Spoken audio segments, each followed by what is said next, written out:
Welcome back, brothers and sisters. I am Braden, and this amazing man next to me, he's no introduction. This is Tim, and this is the Second Legacy, and thank you for stopping by. Today, Tim, we've got some treats. We're going to talk about Democrats stepping on their own agendas with the conflict of their agenda items. Then we're going to talk about Louisiana, where the gun controllers are going to get what's coming to them with some gun rights moves, and then you have put together a beautiful G3 for the people. Goofy gun grabbers. Today's going to be a good day. I'm digging it. Looking forward to it. That's right. That's right. You notice I'm not even going to ask you how you are because I don't want to know about the weather in Indiana. So I don't want to talk about the weather in Indiana. So let's just move right into it. There you go. There you go. Did you ride your motorcycle today? Was it your bike? Is it a bike day? I did because the weather's really nice. Oh, look, there it is. There it is. Well, that means the episode's going to be amazing because when you ride your bike, you eat your Wheaties. So let's dive right into this, Tim. Tell me if you remember us talking about this ad nauseum. Remember that whole thing we talk about where Democrats have like different pillars of their platform and they always conflict and they can't talk about both of them in the same sentence. So they got to isolate them because if you talk about gun control, it's all about saving one life. And if you talk about abortion, it's not about life. You know, that whole thing where they conflict, but if we can save just one life, not that life, but just this one, because this is not politically expedient for our agenda right now. Yeah, exactly. So yeah, you're familiar. Okay, cool. Yes. Well, it turns out that the forward operating base of the left in Colorado is running into a few boo-boos, a few issues around this topic, Tim, because they've told us, oh yes, absolutely. They've told us ad nauseum. In fact, fun fact, if you'll recall, Tim, Colorado, isn't that where we had the protest around the white privilege and we had buckets and buckets of white privilege? You remember that? Yes. I think that was Colorado. Yeah, where they tried to recruit women, I believe it was, that had white privilege. Women. Yeah, so that they could help them with their gun control agenda. Yes, exactly. Yep. Good memory. They wanted to leverage that white privilege for their political agenda. Yeah. Exactly. That's Colorado. That's Colorado. We're moving up in the scale. Well, yeah, same place. Well, it turns out that in their efforts to curtail gun violence and attack gun rights because guns are the problem, they ran into a bit of a thorny area because it turns out that while they want to get rid of the guns and they want to attack gun violence, et cetera, for expediency, as you mentioned, they don't want to put anybody in prison. And now they're killing bills that would help gun control, but they would hurt their prisons. This is like dancing in a minefield for these people. And I'm here every second of it. This is what so great. I don't understand this whole thing. Like, well, we passed this law because we need to combat crime, but we're not going to put anybody. Well, I won't say we won't put anybody in jail for it. Certain groups of people we won't put in jail because we're worried it might make us look racist. So the law, we can't really apply to them because we're worried about our virtue signaling and what people might say about us. And so, but if you fall into this other group, well, then the law definitely applies to you. This group gets cashless bail. This one absolutely does not. But yeah, this is how the left has to think, if you can call it thinking. I don't know what. No, it's thinking. Well, is it though? Absolutely. And here's my argument. Okay. I got an argument for it. No, it is absolutely thinking because you have to divide people into buckets in order to divide them amongst each other and pit them against each other. It was 100% requiring thought processes because you cannot go about what you're doing here without thinking about all the implications of what you're going to do. Because what we're about to show you, the very reason that the Democrats killed this bill is because of those implications that they had to think about. There is thinking, and now it's flawed thinking, but it's still thinking. Well, yeah. But I mean, it always seems to come back to bite them. And well, that's the fun part. Yeah. I mean, so maybe they're attempting thinking, but maybe it's just not logical thinking. It's just random neurons firing in that mush that they call a brain. And that's why they constantly run into themselves and they trip over their own feet. But anyway. Oh, yeah. Well, here come the feet. So there was a bill, Tim. Let me just tell you the high level here. Tell me how stupid this is, dude. So in Colorado, apparently, if you steal a $300 gun, well, that's like 10 days in jail. But if you steal a $2,000 gun, ooh, you're going to federal prison. It's a felony, right? Because apparently a $300 gun is going to kill you less than a $2,000 gun, just to give you an idea of kind of the realm we're talking about. But is it Republicans is banning the $300 gun racist? Because that goes back to the whole. No. Okay, Not yet. because Not yet, because this is about stealing firearms. So just about stealing them, but under a certain value, though. But under a certain value, if they charge somebody with a felony for stealing that $300 gun, is the fear that would be concerned potentially racist? Well, it comes up, but here's where it gets weird, because so now this is the most odd thing about this. So now when you're stealing a gun, make sure that you steal the $300 models, not the $2,000 models, because if you steal the $2,000 models, then you're going to go to federal prison. But the Democrats killed that bill, so you can't do that because that would be disproportionately affecting those of color. Now, if you steal a $300 gun, well, it's just, it's a fine and 10 days in jail, but it's not a felony. It's a misdemeanor. Like, dude, it is literally, it's so convoluted. So let me bring you into this. So that's what they were trying to accomplish. They were trying to accomplish the whole get rid of gun violence and increase penalties to attack crime. That's what they were trying to do, Republicans and Democrats, right? So this is number two. Getting gun rights and pro-gun regulation groups on the same page, that's unheard of. Well, that's kind of fact. So when a bill was introduced in the legislature this year to increase penalties for stealing guns that brought those groups together, it seemed like a slam dunk, Tim.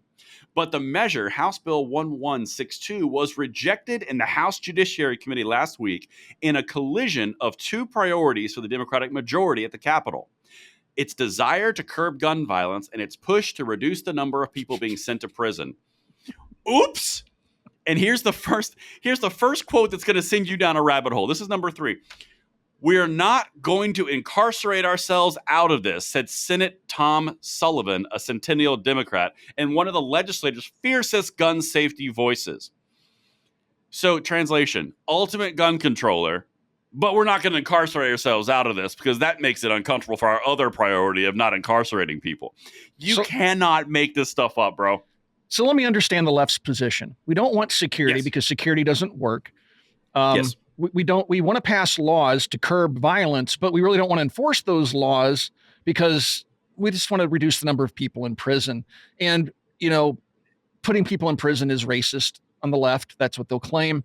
And so, basically they just don't want you to do anything other than just accept your fate that you're probably going to be a victim of crime at some point, because even though they're really worried about your safety, they're not worried enough about your safety to actually punish the criminals, because they're worried about that whole virtue signaling and, being called a racist or some other ist or whatever it is. If you put a woman in jail, maybe that's misogynistic. I don't know. I can't think take like away the ist for a second. No, take Yes. away the ist for a second, because you just did something that is so pivotal and key in this conversation. Back out and look overview of what they're saying. You just nailed it. You've got guns being the problem, so we've got to curtail gun rights. Well, if we curtail gun rights, we can't put any people in prison. So the original problem that we're claiming is that guns are the problem. But if people are stealing guns, well, we can't put them in prison because that would be mean, because we don't want more people in prison, because that's indicative of a systematic issue.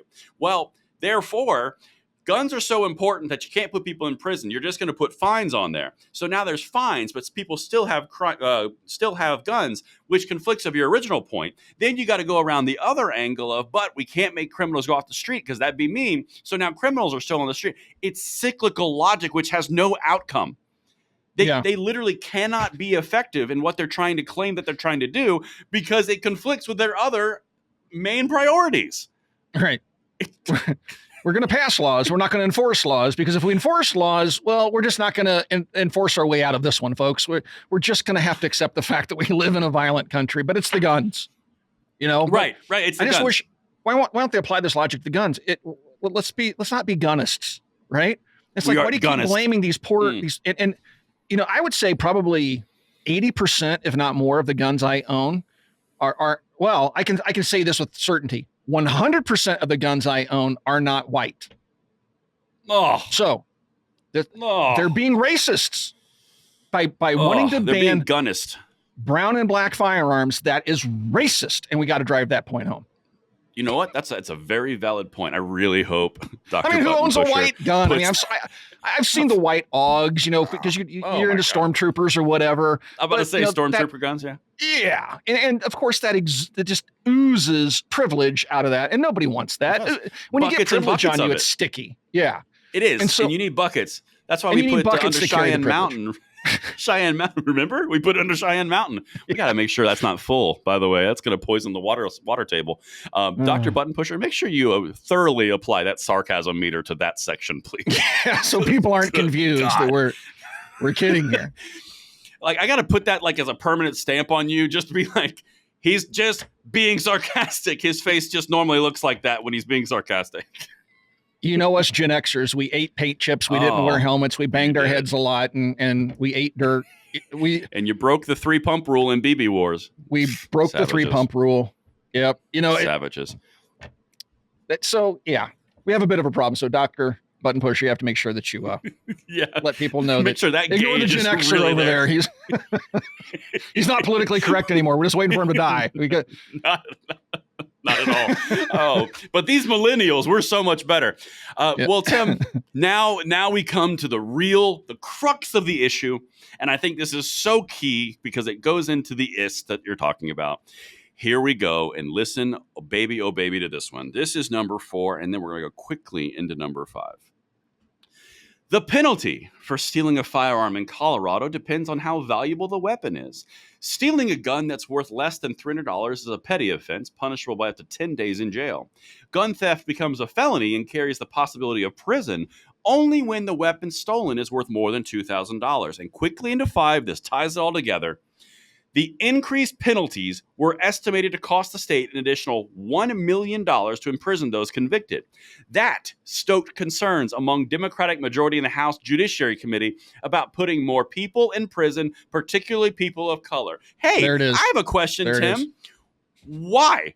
Why do I need to understand why the default position of the Democratic Party in Colorado is, well, we can't put people in prison for stealing guns. That would affect all the black people. What? Yep. Who said anything about anything? It was literally a bill. Don't steal guns. Guns steal bad. That's not good. And they turned it into a racial issue. And they turned it into, well, that's going to put all the black people in prison. Why are you saying that? And you call everyone else racist? For the love. Well, I feel better now. Yeah, but wait a minute. I found a discrepancy here. So maybe I'm not thinking this through clearly. So help me understand this, okay? Stealing a gun that's worth less than $300 is a petty offense punishable by 10 days in jail. A gun theft becomes a felony and carries the possibility of prison only when the weapon is worth more than $2,000. So between $300 and $2,000, what's the charge there? If it's less than $300, it's a petty offense. Ooh. If it's $300 to $2,000, what is it? At $2,000, it's a felony. That's a valid point. Do we get that from 300 to 2,000? Bailiff, whack his PP. Is that what we get? Or, I mean, what do we get? That's a valid point. Bailiff, whack his PP. They didn't even tell us that. That's a good point, Tim. What happens in the window? What about the sweet spot where actually most of the guns actually fall in value? Right? Literally 99% of the guns sold fall between that range. And yeah, I mean, but this, if this is being reported correctly, and this just isn't a screw up by the reporter, if there's really this sounds hole like in it might legislation, yeah, it might be. But if there's really that big of a hole in this legislation, it just goes to the fact these people do not think. My earlier point. That's true. Well, see, there you go. Well, so this is the part, again, Democrats are in full control in Colorado. They killed this bill. In fact, there was efforts made to basically dumb it down. Okay, so this kind of falls into what you were saying here. This is number 6. This is that sweet window. To assuage those anxieties, the bill's main sponsors, a Democrat and a Republican, amended the measure during its first hearing on February 14th to make it a Class 2 misdemeanor, punishable by up to 120 days in jail to steal a firearm valued less than $1,000. So they bumped it from 300 to 1,000. So now the window is between 1,000 to 2,000. And they really hope that would bring the Democrats on board to help the epidemic of gun violence, in which they beat us over the head with, except for this little small wait a minute, nougat. Okay. Well, but wait. Okay. So if it's $300 or less, then it's racist. But if it's $1,000, then it's not racist. That sounds racist to me. That was the idea. That's like saying that was the idea. Black people can't afford $1,000 guns. They won't steal them. So then, okay, now we made it 1,000 instead. 300 was too racist because the number's too low. Hold on a second. People of color. We got to be politically correct here, Tim. Not what did I just say? any one person. You singled a person out. You singled a group out. It's not African Americans. It is people But that's of what color. they say. Oh, people of color. Okay. Well, No, people of color. but they, okay. I'll let We're you go with gonna- it this time. We're going to toe the line because we are a politically correct, sensitive, and feeling people on the Second Amendment world. Did I say that with a straight face? Because these people are assholes. Yeah. Them trying to be politically correct, but they're actually saying black people. Oh my They God! are. They're a bunch of bigots. It's so bad. It's so bad. But here's the outcome.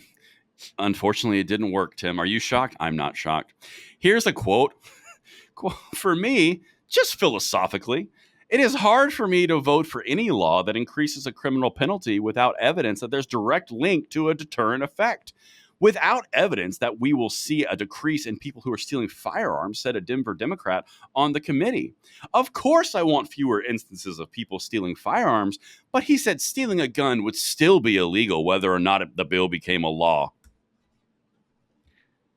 Okay. Wait a minute. So please go. Let me try to understand this logic. So murder's illegal, has been illegal, I think since the founding of our nation. So it's illegal. Yeah. But they want to ban guns because that will help the illegal act, but we don't want to enforce any laws because then the act of murder is less murdersome. I don't know. I don't understand how they get. This is really concerning to me. We don't want to pass a law because it's already illegal, but we don't really want to pass another law because this one's already illegal, but we really want to get rid of guns. But if we try to get rid of guns, well, then it just doesn't work. I'm not understanding what they're trying to say here. Help me. I got you. So here's what I jumped to immediately, because what they're doing in this individual instance, they are trying to make an excuse for why they don't want to vote to increase the theft of guns for penalty levels, right? They don't want more felonies at all. That's it. They care about gun crime and gun epidemic of gun violence until the point where felony penalties come into play. Then that's less important because federal penalties is something that's more important than the gun crime. So you're seeing the hierarchy of importance. So what they're doing is they're saying, well, it doesn't make sense. There's a criminal penalty without evidence that there's a linking to the deterrent effect. What they just said in that first one. Deter. Okay. Yes, laws don't deter. Isn't that wait a minute. Argument? Hold on a second. Did they just red pill on gun violence? Because they just said, well, there's no direct link that sensitive places work. There's no direct link that gun control work. There's no direct link that gun free zones work. Thank you, Denver Democrat. This is the point I was trying to get to. This is what I was trying to understand earlier. He said that stealing a gun would still be illegal whether or not they passed this bill. Yep, exactly. So they want to ban guns, but murder's going to still be illegal whether they ban guns or not. And banning guns, will that stop people from killing each other? Well, we already know the answer to that's no. So why don't they apply this logic universally? Yes. And that's what I was trying to understand earlier. Yes. It's like, help me understand this because none of this makes any sense to me. They're talking in circles. It's that circular logic you're talking about. That's why we do it like this. That's exactly why we brought this in this order. That's the reason it's written out or laid out in the notes like this, because it does not make sense on any level. Like, not at all. And at the end, they even say that the whole thing of, well, it's against the law anyway, and criminal is going to criminal. And I'm like, are you guys gun advocates now? Like, yeah, we know they are. Have you talked to Dettelbach and the other guy, DOJ? I can't remember. Is it Merrick Garland?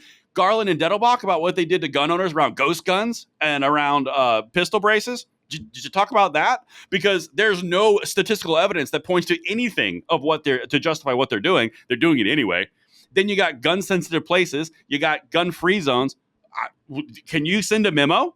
Like, can you tell them that? Because dear Lord.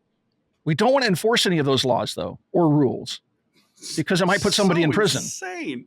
It's so insane. Yeah, we're going to push for these laws and rules, but we don't want to use them. And are you ready for the cherry on top? Are you ready? Yeah, I've been holding this in my sleeve the whole time. There's so much stupid right now. It's like I need an ibuprofen. Go ahead. No, you're gonna need like a codeine in a second. All right. So here it is. This is number 9, the cherry on top. The failure of House Bill 1162 means it remains a lesser offense to steal a gun valued at less than $300 than to improperly store a gun.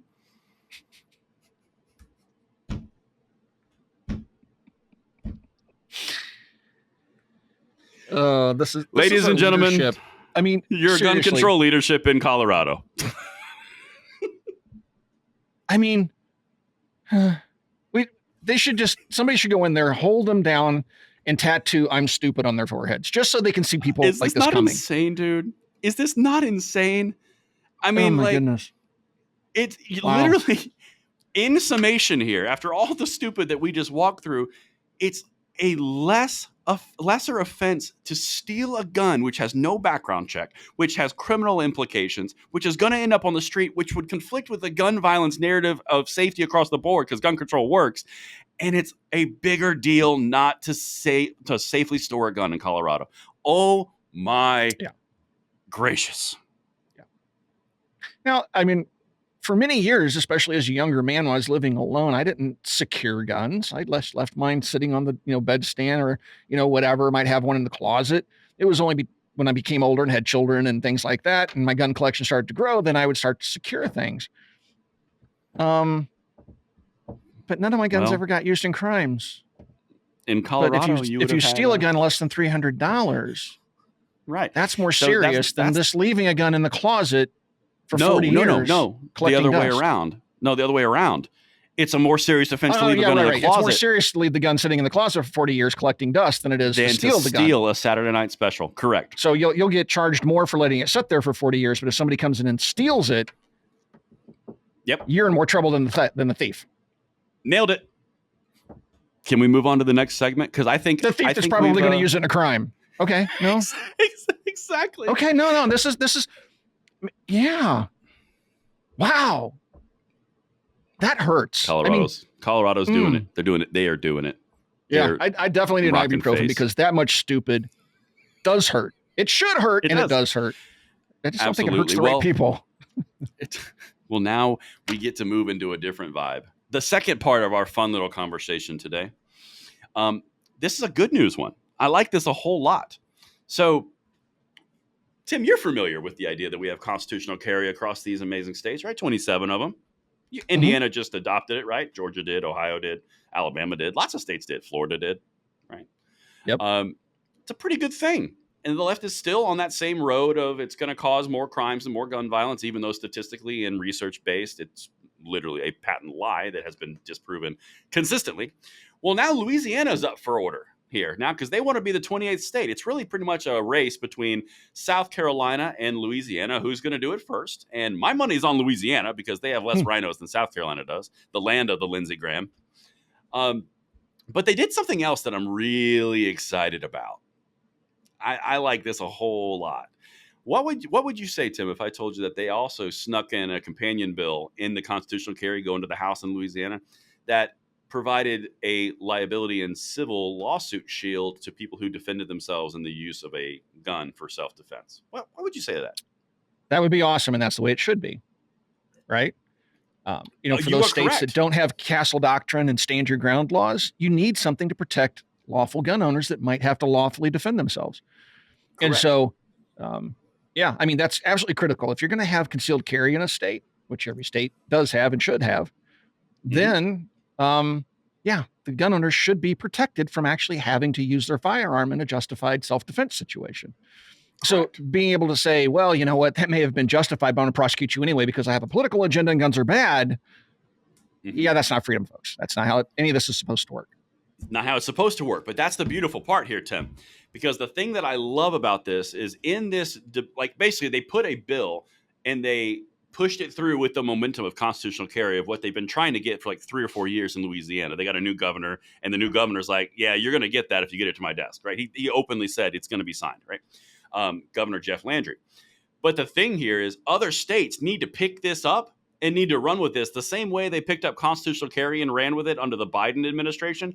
The left, they have consistently shown that their new battlefield that they're opening up is lawfare. That is the move that they are doing. They are going to do it against manufacturers. They're going to do it against, what's the other one? Insurance companies. They're going to do it against civilians. They're going to do it against anybody who's defending yourself. And even if you don't go to jail, then you're going to basically go broke in defending this civil lawsuit that we're going to bring afterwards. And Everytown for Gun Safety is legitimately leading that charge of the story in Kentucky against the gun shop in Kentucky. Remember that story? Mm-hmm. Yeah. This would cut that off at its legs. We need this everywhere. And I'm going to Mhm. show you a few more things anyway, but this is genius and I love it. And it's kind of weird for me to sit here and tell you that the Republicans did something right on the offensive side. Yeah. So But rare. that's what this is. It is. Yeah. It is. So this is something, let me just kind of bring you up to speed on the actual data to support what we're talking about. Louisiana lawmakers advance permitless concealed carry bill. That's number 10. By the way, it's not permitless concealed carry. It is constitutional carry. Framing matters. So here's the actual piece, number 12. Legislators also greenlighted a bill that would provide a level of immunity from civil liability for someone who uses a concealed firearm to shoot a person in self-defense. That is quite literally exactly what we need everywhere. But now, Tim, this is going to shock you. I can almost see the shock already, preemptive shock.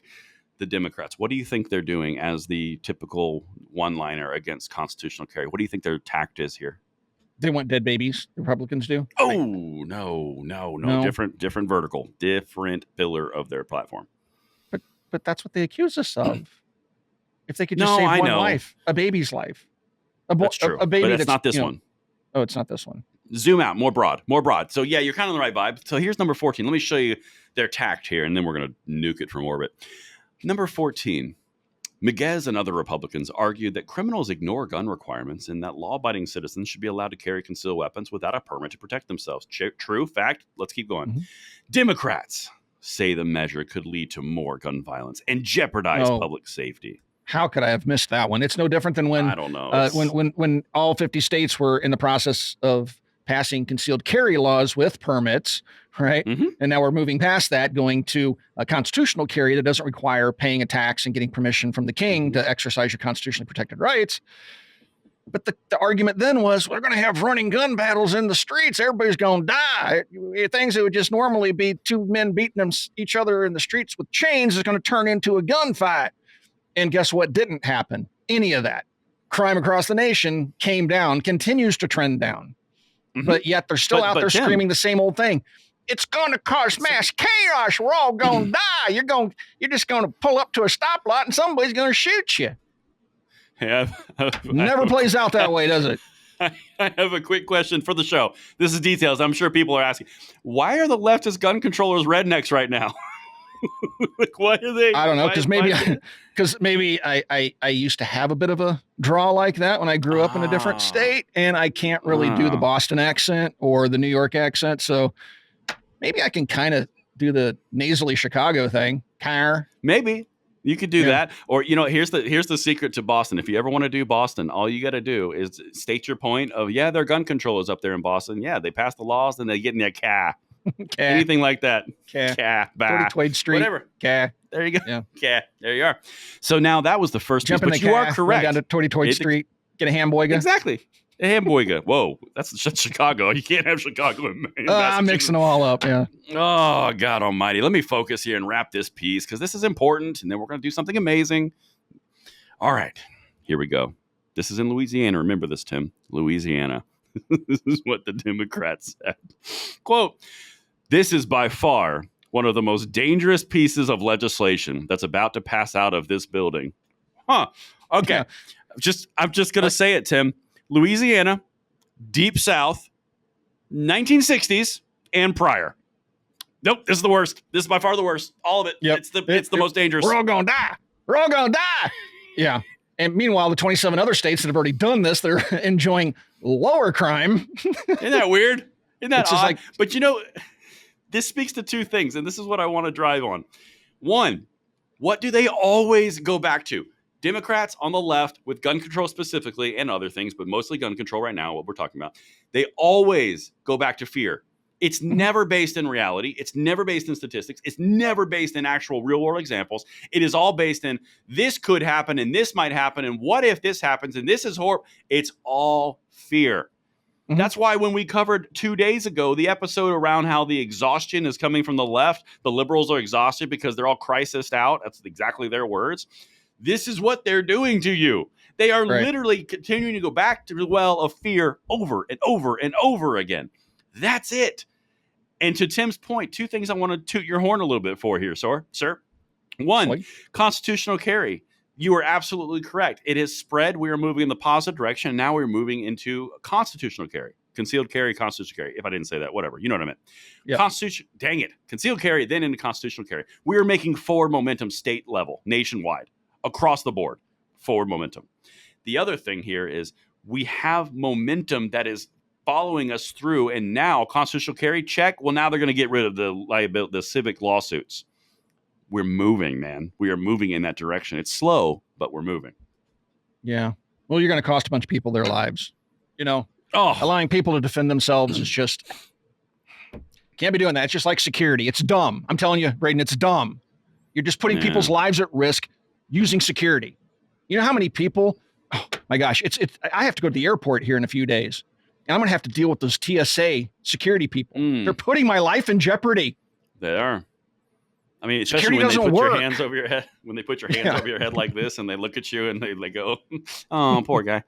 Yeah, yeah. I'm with you. I'm with you, man. Well, that's what's happening in Louisiana, Tim. But you know what time it is now? It's time for the goofy gun. Oh, yes. The goofy gun grabbers. Tim, take the wheel, sir. All right. So number 16, Doc, we have Luke Beasley here, and I don't know who this is. I just came across this in my feed. Thank you, X, for serving this up to me this morning. May I add some context? Yes, please. Gun control advocate, far left progressive. He's like Chris Mowry and the other one. He's one of those guys. Sison? Harry Sison? Sison, yeah. He's one of those guys. Oh, so these are like really loud mouth. Little buddies. Oh, okay. Well, yeah, that's him. Because I interact with Chris and Sison so much, I guess now it makes sense that they throw this guy in my feed. Anyway, I don't interact is a very generous word. Well, I mean, I'm being political here. All right. So anyway, yeah, there you go. I don't want to hear any thoughts and prayers from the Republicans who wore AR-15 pins to Congress. Let's see, wearing a pin in support of a constitutionally protected right somehow makes it tasteless to offer thoughts and prayers for people that are victims of violence. Guns don't commit violence. People commit violence. And they're praying for the victims and their families. But if you support the Second Amendment, your prayers don't matter, or you shouldn't offer them. Isn't that weird? Kind of strange. So if you throw up number 17, Doc, I had a friend that died in a car crash. Seriously. And I find this particular t-shirt to be highly offensive. So don't talk to me about car crashes and dealing with car violence if you've ever worn a car shirt. Okay. We just can't have that. It's truly tasteless. As a matter of fact, John Denver died in what, Braden? He died in a plane crash. I think he died in one of those vehicles that flies. Right. He died in a plane crash. And in number 18, Doc, we have an airplane t-shirt.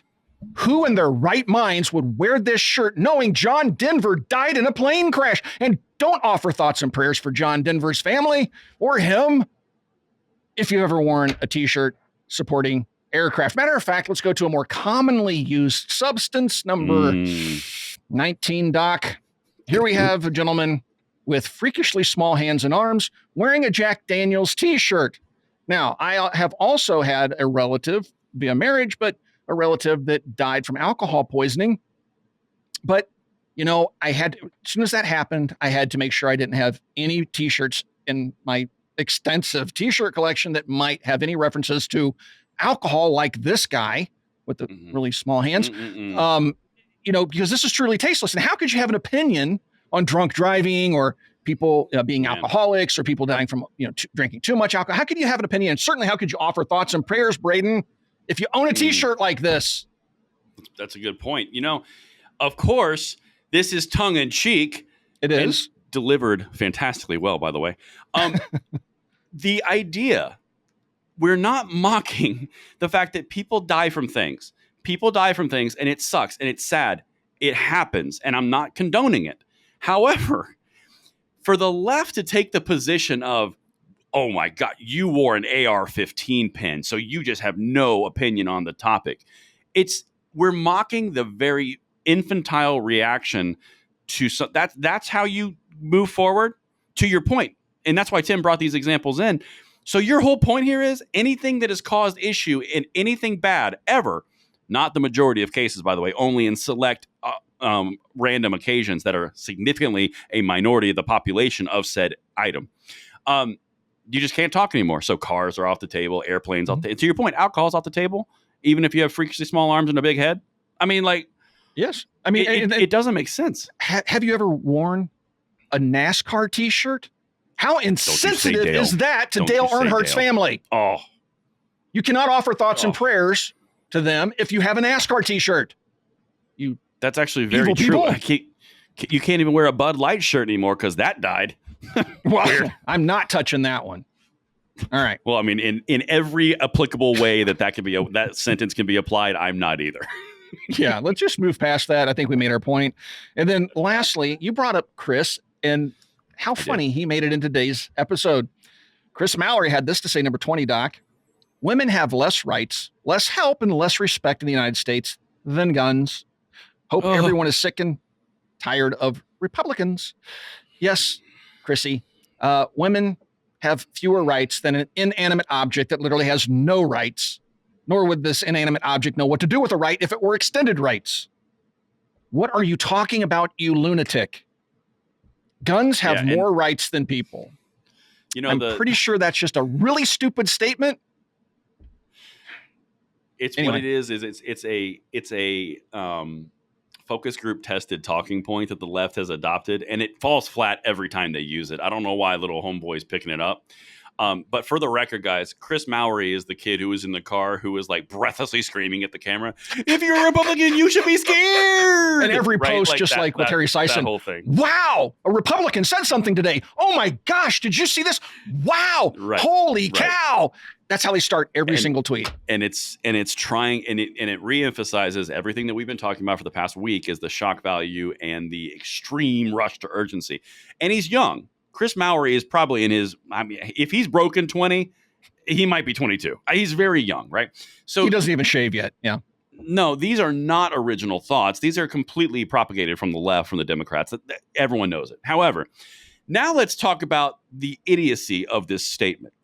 Women have less rights, less help, and less respect in the United States than guns. I'm pretty sure women don't have to see ID.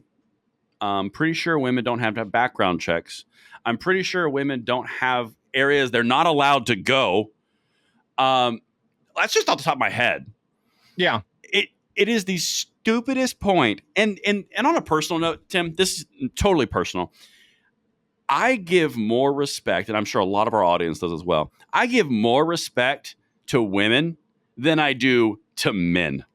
And the reason why is because I'm raised Southern, and I genuinely will go out of my way to treat them nicely out of respect for them. Nothing else, out of pure respect. Mm-hmm. And for this little twerp to get out there and consistently drive this stupid narrative when they are the ones that consistently are trying to strip away any femininity. They are the ones that are trying to strip away any type of differentiation between the sexes. And this is their angle. Right. And you stand up and say, no, I respect my wife. No, my wife and I are a combined unit. Oh, you're just trying to subjugate her under the auspices of marriage. No, it's me and her versus y'all. It's it's insulting. Let's go ahead and insert the word that he forgot to insert.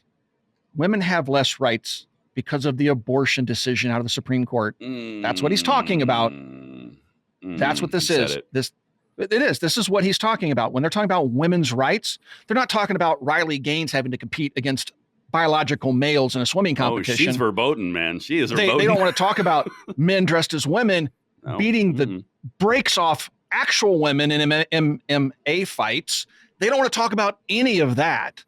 Women's rights, they're suddenly concerned with, but only with regards to abortion. Everything else, all the weird rights go right out the window, right? Isn't that? Yeah. But that's the thing, man. Dude, this episode, the way we're tying this together is so key, people.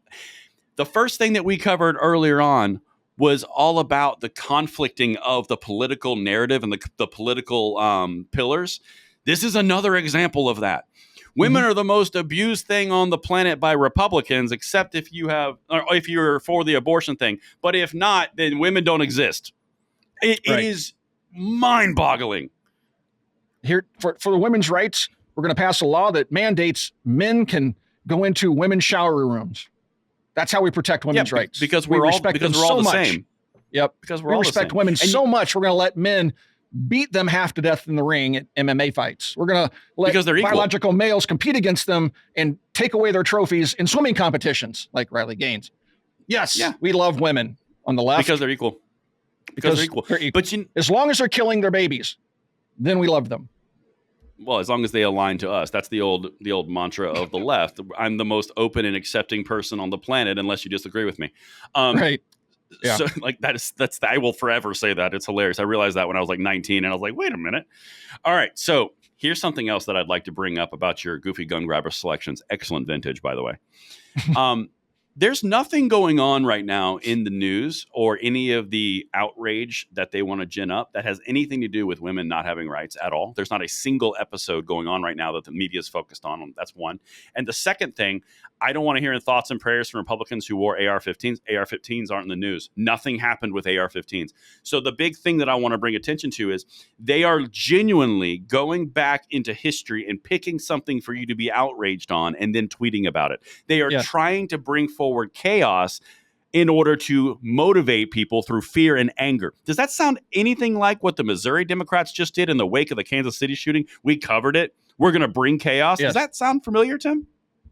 Yep, that's exactly what they do. That's exactly what they do. If they don't have anything to talk about a news item today, they're just going to go back in time, a few days, few weeks, few months. They're just going to pick some outrageous thing that they think will get their base all riled up. And that's what they're going to tweet about today until something pops in the news that they can actually then talk about, but still recycle old talking points. So basically, they just got to keep the fear going in circles, right? And maybe tomorrow, if there's nothing else that pops in the news, they're going to talk about how the Republicans want to take away Social Security. I mean, that goes back to when I was a child. So yeah, it's just a constant recycling of fear. And that's how they get their votes. Vote for me or you're going to die and everybody's going to die and you're going to be broke and homeless. And otherwise, don't vote for those evil Republicans that support capitalism. Vote for me because I'm going to give you everything for free, even though I don't. All right. So I don't want to get too far down that rabbit hole comparing left to right politics. You get the point. Too far. Let's just go with the recycling of fear. You were already pulling Bugs Bunny. Like you were going down off the cliff. I know. We were already halfway down. It's okay down into, we're already 40 minutes into this. So let's just call it good for the day. Thank you for watching, everybody. We'll talk to you guys soon.